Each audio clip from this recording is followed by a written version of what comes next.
во периодот кога епидемијата со COVID-19 е ставена и се држи под контрола.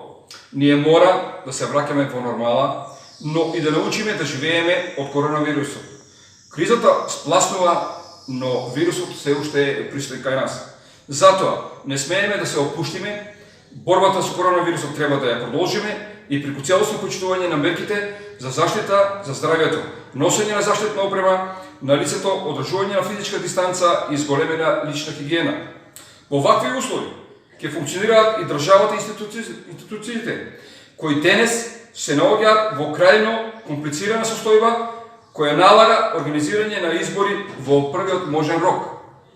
Новата нормалност значи и организирање на изборниот процес согласно здравствените протоколи, пропишани од надлежните институции. Истовремено, политичките партии имаат обврска и одговорност да водат одговорни кампањи без масовни собири, каде целосно ќе бидат запазени сите мерки за заштита. Изборите може да се организираат и да бидат 100% сигурни. Избори за граѓаните, за нивното здравје, за сите учесници во изборниот процес. При тоа, сите учесници мора да ги почитуваат протоколите. На сите нас, граѓаните, на државата, на бизнисот, или се необходни законодавна и извршна власт со пол капацитет и легитимитет.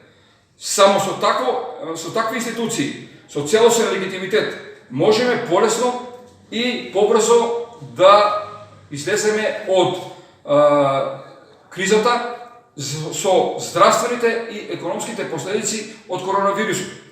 Со новата нормалност, согласно протоколите за заштита, во целиот свет и кај нас, ќе мора да функционираат градинките, училиштата и факултетите, угостителските објекти, фабриките и секако јавниот транспорт.